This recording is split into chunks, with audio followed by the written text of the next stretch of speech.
in the morning. Welcome back to our channel, passionate soap opera lovers. Today is a truly spectacular day to dive deep into the latest, jaw-dropping drama unfolding in Genoa City. We have some explosive updates that will leave you absolutely speechless. So grab your favorite drink, settle into your coziest spot, and let's unpack this thrilling madness together. The intricate, high-stakes chessboard of Genoa City is currently being dominated by the puppet master himself, Victor Newman. As always, Victor is orchestrating a masterclass in psychological warfare, and his latest pawn is none other than the amnesiac villain, Matt Clark. Victor's objective is crystal clear. He wants to completely dismantle Kane Ashby. To achieve this, Victor has dispatched Matt to infiltrate Kane's life, ordering him to play the role of a loyal friend and confidant. However, navigating the murky waters of corporate espionage requires a level of finesse and subtlety that Matt currently lacks. Matt is desperate to prove his worth to the Newman patriarch, hoping to secure his freedom and avoid a terrifying prison sentence, but his execution is proving to be disastrously clumsy. The tension reached a boiling point during a highly anticipated encounter at the Genoa City Athletic Club. Matt approached Kane with an overeager, almost desperate demeanor, acting like a massive fanboy of Kane's former alter ego, Aristotle Dumas. Kane, whose survival instincts have been honed by years of navigating corporate betrayals and familial deception, immediately sensed that something was fundamentally wrong. Matt's approach lacked any semblance of nuance. Instead of smoothly integrating himself into Kane's orbit, Matt pushed too hard, showering Kane with unearned praise and asking probing questions that immediately raised massive red flags. Kane is no fool. He has survived the likes of Colin Atkinson and Victor Newman before, and he instantly recognized the stench of a setup. Nobody expected that Matt would resort to such a bizarre and easily verifiable fabricated backstory. Following Victor's meticulously crafted script, Matt spun a wild tale about working on a farm in Kansas, specifically, the farm once owned by Adam Newman's late mother, Hope. Matt tried to bond with Kane over a supposed shared love and knowledge of horses, attempting to paint himself as a humble, hard-working man seeking a fresh start. However, Kane's sharp intellect quickly dismantled the facade. As Matt stumbled through his equine anecdotes, Kane noticed the glaring gaps in his knowledge. Matt didn't know the first thing about mucking stalls or equine care, and his Kansas farm boy routine fell spectacularly flat, leaving Kane staring at him with undisguised skepticism. What's even scarier is the deeply cruel psychological manipulation Victor embedded into Matt's script. Knowing that a superficial connection wouldn't be enough to break through Kane's formidable defenses, Victor instructed Matt to weaponize Kane's deepest grief. Matt shifted the conversation to a profoundly personal topic, claiming that he had to leave the Kansas farm to care for his dying father until his final breath. This was a calculated, vicious strike aimed directly at Kane's heart, as Victor knew perfectly well that Kane had recently endured the agonizing experience of caring for his own father, Colin Atkinson, in his final days.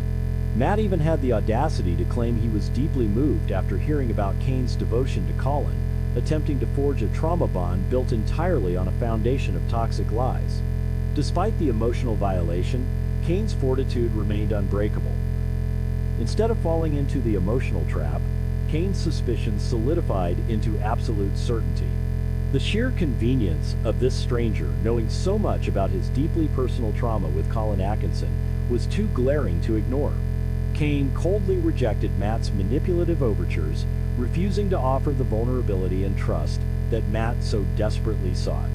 Kane made it abundantly clear that he was not buying the innocent fanboy routine, effectively shutting down Matt's attempts to play the Newman spy game. Matt found himself floundering, realizing that gaining Kane's trust would require significantly more effort and cunning than Victor had initially anticipated. Meanwhile, lurking in the shadows of the GCAC, Phyllis Summers was intensely observing the entire disastrous interaction. Phyllis, always the opportunist, had been eavesdropping on the conversation, absorbing every clumsy lie Matt spun and every skeptical retort Kane delivered. Phyllis is currently walking a terrifying tightrope, having promised Victor that she would not interfere with his plans for Matt. However, Phyllis's chaotic nature and her own desperate need for leverage make her a wildly unpredictable wildcard. Seeing Matt fail so spectacularly presented Phyllis with a unique opportunity to insert herself into the narrative and manipulate the board to her own advantage. Seizing the perfect moment, Phyllis dramatically interrupted the tense standoff between the two men. Gliding over to their table with her signature smirk, she feigned innocence, acting as though this was a purely coincidental encounter. However, her sudden appearance only escalated Kane's mounting paranoia. The dynamic instantly shifted, the air thick with unspoken threats and hidden agendas. Phyllis expertly played the role of the oblivious bystander, but her calculating eyes missed nothing. She was assessing Matt's vulnerability and Kane's defensive posture, calculating exactly how she could twist this botched espionage attempt to serve her own desperate need for survival against the Newman Empire. The final nail in the coffin for Matt's mission occurred when he foolishly attempted to explain his connection to Phyllis. Matt clumsily name-dropped Adam Newman, claiming Adam had introduced him to Kane, and then mentioned that he had previously met Phyllis at the GCAC. For Kane, the mathematical impossibility of these coincidences was staggering. A stranger who knows Adam Newman, associates with Phyllis Summers, and just happens to have a perfectly mirrored tragic backstory involving a dying father? It was an insult to Kane's intelligence. Disgusted by the transparent manipulation, Kane abruptly ended the conversation, turning his back on Matt and walking away, leaving Victor's spy completely empty-handed and desperate. But that's not all. In a twist that absolutely no one saw coming, Matt quickly pivoted his attention from his failed target to the fiery redhead standing before him. With Kane gone, Matt turned to Phyllis and, in a moment of sheer, unadulterated audacity, asked her out on a date. This shocking invitation left viewers gasping. Here is a man who previously terrorized the Newman family, a man who held Phyllis hostage in a twisted game of leverage, now casually asking her for a romantic evening. The sheer bizarre nature of this amnesiac villain trying to woo the very woman who recently kept him tied to a chair is a testament to the unpredictable, chaotic brilliance of Genoa City's current landscape. Phyllis, ever the master strategist, found herself facing a deeply complex dilemma. On one hand, Matt is a dangerous, unpredictable monster whose returning memories could spell disaster for everyone. On the other hand, he is currently a blank slate, a vulnerable pawn who could be molded into the ultimate weapon against Victor Newman. Accepting this date isn't just about twisted romance.